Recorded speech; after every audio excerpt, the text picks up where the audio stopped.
Assalamualaikum warahmatullahi wabarakatuh.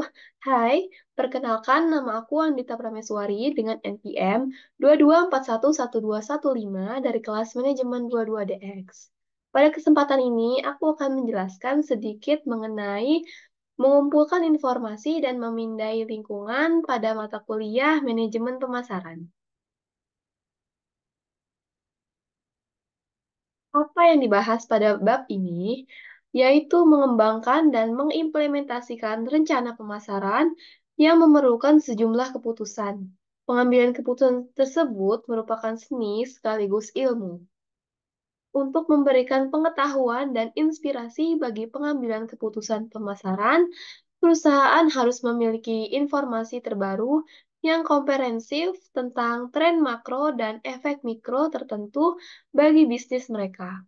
Selanjutnya, pemasar atau marketer menyadari bahwa lingkungan pemasaran senantiasa menampilkan peluang dan ancaman baru, sehingga mereka akan memahami arti penting pengamatan dan penyesuaian berkelanjutan terhadap lingkungan tersebut.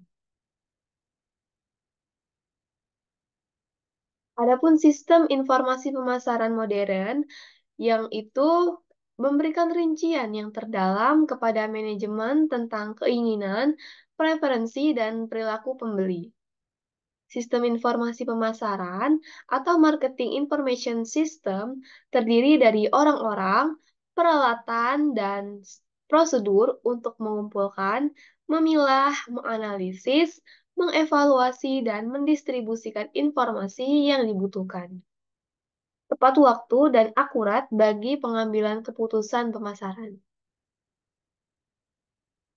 Marketing Information System berfokus pada catatan internal perusahaan, mencangkup kegiatan intelijen pemasaran melalui riset pemasaran.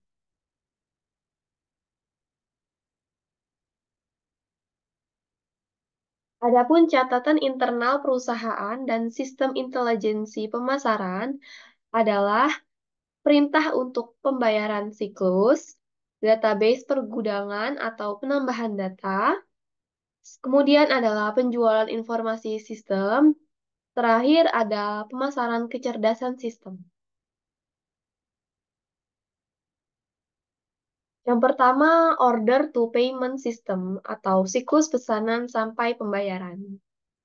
Pada siklus ini merupakan inti sistem pencatatan internal di mana perwakilan, penjualan, penyalur, dan pelanggan mengirimkan pesanan ke perusahaan. Departemen penjualan menyiapkan tagihan, mengirimkan salinan ke berbagai departemen, dan memesan ulang barang-barang yang habis. Barang-barang yang habis ini akan dikirimkan dan menghasilkan dokumen pengiriman dan penagihan yang terkirim ke berbagai departemen. Yang kedua adalah Sales Information System atau Sistem Informasi Penjualan. Manajer pemasaran memerlukan laporan yang tepat waktu dan akurat tentang penjualan yang terkini.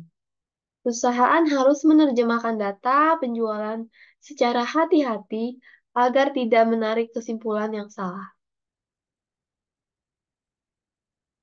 Yang ketiga adalah database gudang data dan panggilan data.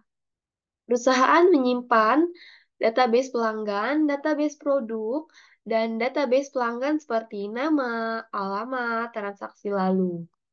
Kemudian disimpan dalam bentuk gudang data dan membuatnya mudah diakses oleh pengambil keputusan. Selanjutnya, analisis diperkerjakan untuk menemukan informasi yang lebih mendalam seperti segmen pelanggan yang terabaikan dan lain-lain. Yang keempat adalah marketing intelligence system atau sistem intelijen pemasaran. Yang dimaksud adalah kumpulan prosedur dan sumber daya yang digunakan manajer untuk mendapatkan informasi secara harian tentang berbagai perkembangan dalam lingkungan pemasaran. Caranya berupa membaca buku, publikasi dagang, berbicara dengan supplier, mengamati sosial media, dan melakukan pertemuan dengan perusahaan lain.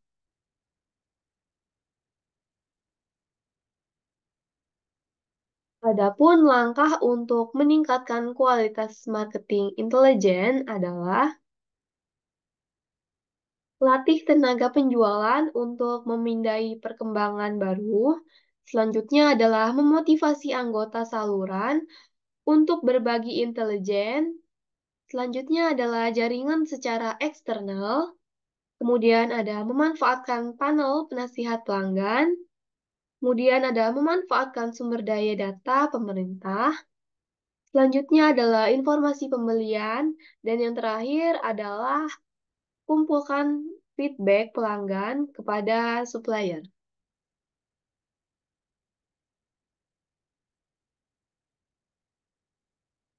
Sumber data komersial sekunder. Pengertiannya adalah membeli informasi dari pemasok luar seperti contoh di samping ini akan menghemat biaya daripada mengelola datanya sendiri. Namun, ini akan diperlukan untuk perusahaan-perusahaan besar seperti Unilever, Indofood, dan lain-lain. Adapun sumber informasi yang kompetitif adalah yang pertama adalah forum tinjauan barang dan layanan pelanggan independen. Yang kedua adalah situs umpan balik distributor atau agen penjualan. Yang ketiga adalah siklus kombinasi yang menawarkan ulasan pelanggan dan pakar dari opini. Selanjutnya adalah situs pengaduan pelanggan. Dan yang terakhir yaitu blog publik. Bagaimana cara menganalisis lingkungan makro? Dilihat dari yang pertama kebutuhan dan tren. Kebutuhan dan tren adalah sesuatu yang tidak dapat diperkirakan berumur pendek dan dapat disignifikansi sosial, ekonomi, dan politik. Contohnya adalah Pokemon Gift. Kemudian adalah tren. Tren ini adalah arah atau urutan kejadian yang mempunyai momentum dan durabilitas. Tren lebih mudah diperkirakan dan lebih berlangsung lama daripada fad. Selanjutnya adalah ada megatrend. Megatrend di sini adalah perubahan besar dalam sosial, ekonomi, politik, dan teknologi yang lambat terbentuk dan perubahan tersebut mempengaruhi kita dalam waktu yang lama, yaitu maksimalnya 7 sampai 10 tahun.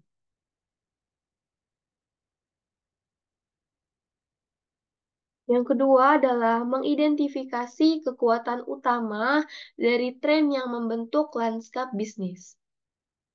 Yang pertama adalah pergeseran mendalam di pusat-pusat kegiatan ekonomi. Yang kedua adalah peningkatan aktivitas sektor publik. Yang ketiga adalah perubahan lanskap konsumen. Yang keempat adalah konektivitas teknologi. Yang kelima adalah kelangkaan bakat yang terlatih dengan baik. Yang keenam terdapat dari peningkatan pengawasan terhadap perusahaan besar, yaitu praktik bisnis. Yang ketujuh adalah peningkatan permintaan akan sumber daya alam dan sumber daya manusia. Selanjutnya adalah munculnya global baru atau struktur industri. Sembilan adalah manajemen bergeser dari seni ke seni. Yang kesepuluh adalah akses informasi yang mana-mana adalah penting.